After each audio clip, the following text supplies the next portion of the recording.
پھر اگر اس گروہ کی تاریخ کا پورا مستند ذخیرہ ہمارے سامنے اس کے اخلاق، اس کی سیرت، اس کی ذہنیت اور اس کی نفسیات کا کچھ اور نقشہ پیش کرتا ہے، اور صرف یہ ایک مجموعہ روایات اس کے بالکل برعکس ایک اور ہی نقشہ پیش کر رہا ہے، تو آخر عقل کیا کہتی ہے؟ کیا یہ کہ سمندر میں اتفاقاً آگ لگ گئی تھی، یا یہ کہ سمندر میں پانی تھا ہی نہیں، آگ ہی آگ تھی، یا یہ کہ آگ لگنے کا قصہ جھوٹا ہے جب تمام شہادتیں اس کی تصدیق کرتی ہیں کہ وہ سمندر تھا تو وہاں پانی کے سوا کچھ نہ ہو سکتا تھا؟ تاہم اگر کسی کا جی چاہتا ہے کہ اس قصے کو باور کرے تو ہم اسے روک نہیں سکتے۔ تاریخ کے صفحات تو بہرحال اس سے آلودہ ہی ہیں، مگر ہم پھر ساتھ ہی یہ ماننا پڑے گا کہ حاکم بدہن رسالت کا دعویٰ محض ایک ڈھونگ تھا۔ قرآن شاعرانہ لفاظی کے سوا کچھ نہ تھا، اور تقدس کی ساری داستانیں خالص ریاکاری کی داستانیں تھیں۔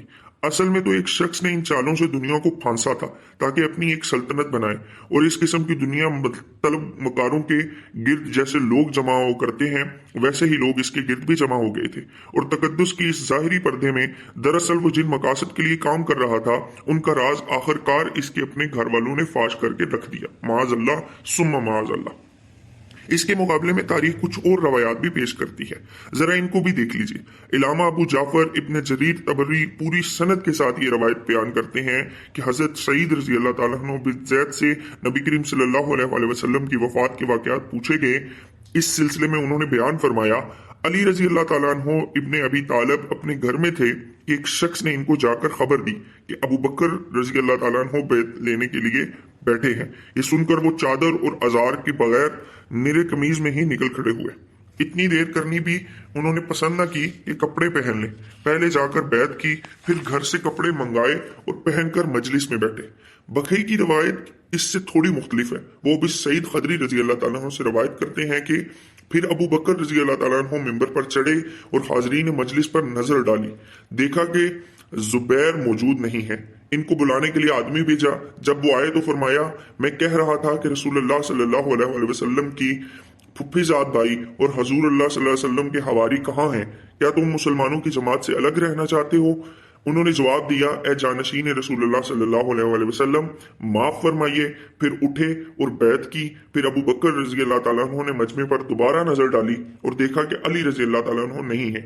انہیں بلانے کے لیے بھی آدمی بھیجا، جب وہ آگے تو فرمایا، میں کہہ رہا تھا کہ رسول اللہ صلی اللہ علیہ وسلم کے چچا زاد بھائی اور داماد کہاں رہ گئے؟ کیا تم مسلمانوں کی جماعت سے الگ رہنا چاہتے تھے؟ انہوں نے فرمایا کہ جانشین رسول اللہ صلی اللہ علیہ وسلم معاف فرما دیجئے۔ پھر بیعت کی۔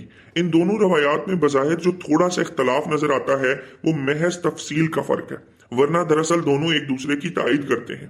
پھر اس کی مزید تائید حضرت عبد الرحمن بن عوف کی اس روایت سے ہوتی ہے جو موسیٰ بن عقبہ نے عمدہ سند کے ساتھ اپنے مغازی میں نقل کی ہے۔ انہوں نے فرمایا کہ پھر ابو بکر رضی اللہ تعالیٰ عنہ نے بیعت کے بعد خطبہ دیا اور اپنی معذرت پیش کرتے ہوئے فرمایا، میرے دل میں ایک دن یا ایک رات کے لیے بھی عمارت کا حوث نہ تھا، اور نہ میں نے کبھی خفیہ یا اعلانیہ اس کی خواہش کی۔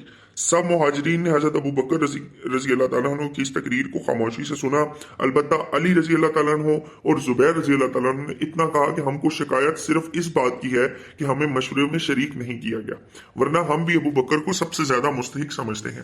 وہ رسول اللہ صلی اللہ علیہ وسلم کے رفیق غار ہیں، ان کے شرف اور ان کے تجربہ کاری کو ہم اعتراف ہے، اور رسول اللہ صلی اللہ علیہ وسلم نے اپنی زندگی میں انہی کو اپنی جگہ نماز پڑھانے کے لیے کھڑا کیا تھا۔ پھر علامہ ابن کثیر البدایہ والنہایہ میں اپنی یہ تحقیق پیش کرتے ہیں کہ حضرت علی رضی اللہ تعالیٰ عنہ حضرت فاطمہ رضی اللہ تعالیٰ عنہ کے ساتھ حاطر کے پاس خاطر سے 6 مہینے تک خانہ نشین رہے، کیونکہ وہ تقسیم میراث کے معاملے میں حضرت ابو بکر رضی اللہ تعالیٰ عنہ سے ناراض ہو گئے تھے۔ حضرت علی رضی اللہ تعالیٰ عنہ نے یہ مناسب نہ سمجھا کہ نبی کریم کی وفات سے جو داغ ان کے دل کو لگا ہے اس پر کسی ادنا وجہ ملال کا بھی اضافہ ہو۔ بعد میں جب حضرت فاطمہ رضی اللہ تعالیٰ عنہ کا انتقال ہو گیا تو حضرت علی رضی اللہ تعالیٰ عنہ نے دوبارہ حاضر ہو کر حضرت ابو بکر رضی اللہ تعالیٰ عنہ سے بیعت کی، تجدید کی اور معاملات میں حصہ لینا شروع کیا۔ علامہ ابن عبد البر استیاب میں حضرت عبداللہ بن مبارک کے حوالے سے یہ روایت نقل کرتے ہیں کہ جب حضرت ابو بکر رضی اللہ تعالیٰ عنہ کے لیے بیعت خلافت ہو چکی تو جب ابو سفیان حضرت علی رضی اللہ تعالیٰ عنہ کے پاس آئے اور کہا، یہ کیا ہوا؟ قریش کے قبیلوں میں سب سے چھوٹے قبیلے نے تمہارے مقابلے میں اس منصب پر غلبہ پا لیا اے علی رضی اللہ تعالیٰ عنہ، اگر تم چاہو تو خدا کی قسم میں اس وادی کو سواروں اور پیادوں سے بھر دوں۔ اس پر حضرت علی رضی اللہ تعالیٰ عنہ نے جواب دیا، تم ساری عمر اسلام اور اہل اسلام کی دشمنی کرتے رہے، مگر تمہاری دشمنی سے اسلام اور اہل اسلام کا کچھ بھی نہ بگڑ سکا۔ ہم ابو بکر رضی اللہ تعالیٰ عنہ کو اس منصب کا اہل سمجھتے تھے۔ ہم خواہ مخواہ کسی کے ساتھ بحث و مناظرے میں نہیں الجھنا چاہتے۔ ہم نے یہ دونوں تصویریں پیش کر دی ہیں۔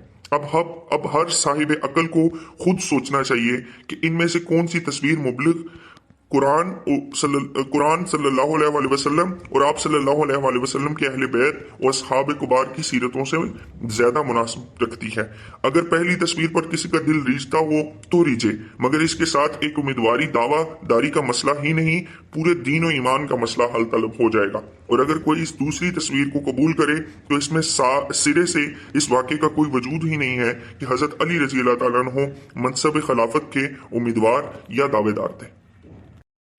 احمد بھائی، اس سوال کے جواب میں بہترین انداز میں سید ابو العلا مودودی نے دو مختلف تصویروں کے ذریعے سے یہ غلط فہمی کو سرے سے ہی ختم کر دیا کہ حضرت ابو بکر صدیق رضی اللہ تعالیٰ عنہ اور حضرت علی کے درمیان شاید خلافت کو لے کر کوئی جھگڑا یا کوئی غلط فہمی تھی۔